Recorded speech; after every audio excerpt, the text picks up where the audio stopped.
Welcome to the Benzano Podcast, where we're calling a spade a spade. Great to be here with you guys today. I'm starting to wonder if the talking heads within the WNBA media, if they even are paying attention to what's going on. Were they even following the CBA negotiations? Are they even aware on how you qualify for certain paydays? Now, that aside, have they even followed any other sport ever a day in their lives? Or do they just treat the WNBA as the soap opera days of our life? Let's get right into it, shall we? Like the video, hype the video. Let me know your thoughts in the comment section below and subscribe to the channel. I would greatly appreciate it. Aliyah Boston got a massive payday, and people are upset about it. WNBA talking heads, they're upset. How dare she get so much money? Only A'ja Wilson should be getting paid this much money.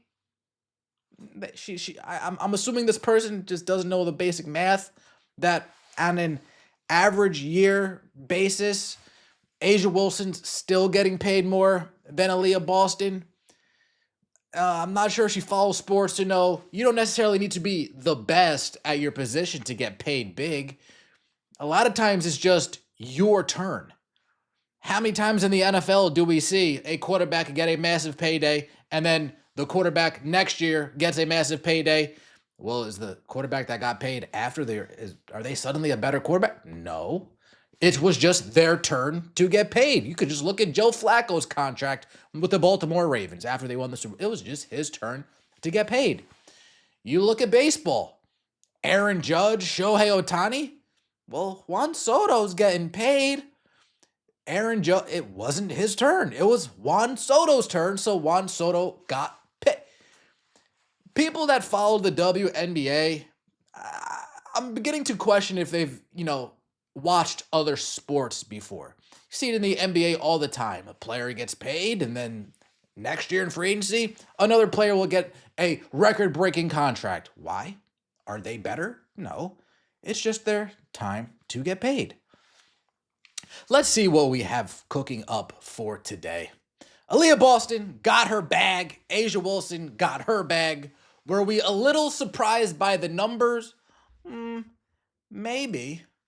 Let's hear what these two ladies have to say. I will say I'm surprised that anyone came even close to being as well paid as A'ja Wilson, given her resume. I don't think.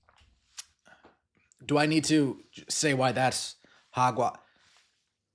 Do I gotta explain why that doesn't that you even making that comment lets me know you don't watch other sports? Sports doesn't work like that, right?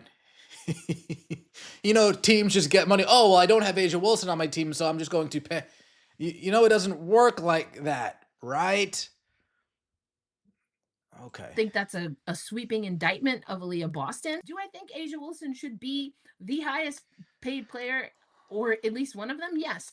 Do I think Aliyah Boston should get paid? Yes.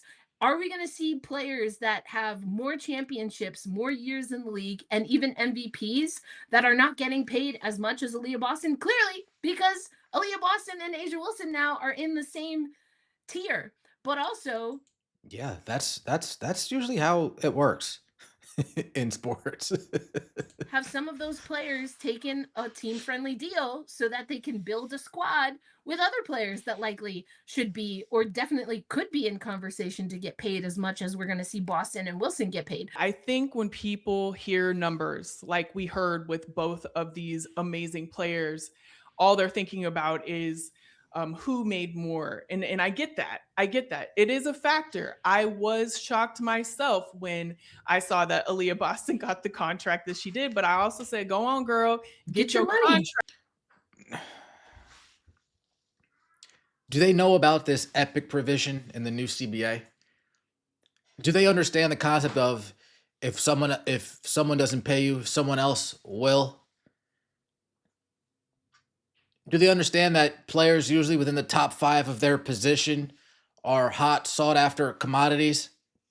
Even players in the top 7 of their position are hot commodities.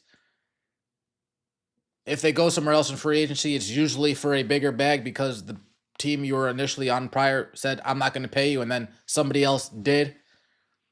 The Indiana Fever wanted to lock up Aliyah Boston long term, so they paid her, because if they didn't, somebody else will. In order to retain talent, you need to pay talent. Get your money. With the money that is coming, you have to be strategic about how you get it. Yep. You have to be strategic about where you're moving. Players are now not just taking what is coming their way. They're thinking about where they want to go and who they want to be as well. And all of that gets put into this, pot that comes out with whatever number it comes out with. And do I think that Asia Wilson should be the highest paid, WNBA player? Absolutely, yes. Yeah. But do I think that Aliyah Boston deserves this money as well, and her agent did the dang thing to get her this money? And also, Indiana clearly wanted her for that amount of time, and they did what it took to get her. Absolutely. So this woman's having like an is-ought conversation. This is how it ought to be, not understanding the reality that we live in. Is this is how it is. This is how sports are. This is what it is. This isn't your perfect utopia sports where this is what sports is. She's getting fried for it, of course. Fried for it, of course. It's a lot of people being surprised or questioning Aliyah being paid, and it's starting to rub me the wrong way. It's folks making $1 million without a single WNBA accolade to their name. Let's be surprised about them. This absolutely reeks of Asia got paid what she was worth, and Aliyah Boston's agent robbed the Fever, but good for her. What are we even doing here? A young elite player like Aliyah will always be extended at max or supermax level. Doesn't matter who is considered the best. And by the way, Asia still has a higher AAV, so she is still paid more. This really is the first time any of these people have ever watched. If you're a top 5 player in your position, top 7 player in your position, and you're young, and especially you're young, a team's going to lock you down. A team's going to pay you the max or the supermax, whether that's the WNBA, whether that's the NBA, whether that's the NFL, whether it's not the NFL. You're going to get paid.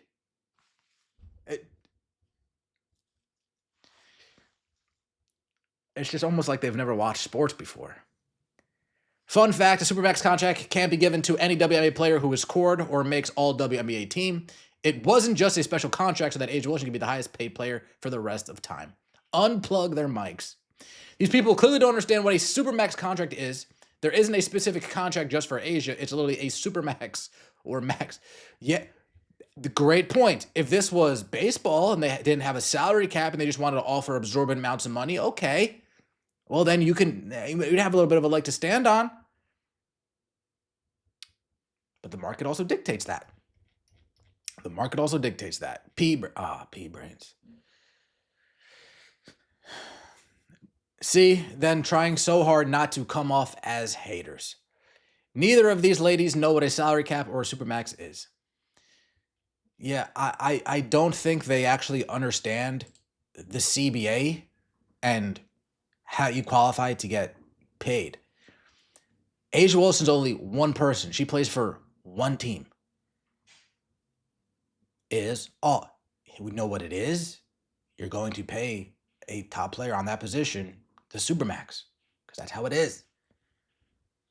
Let me know your thoughts in the comment section below. Like the video, hype the video, and subscribe to the channel. I'd appreciate it. See you next time, and as always, take it easy.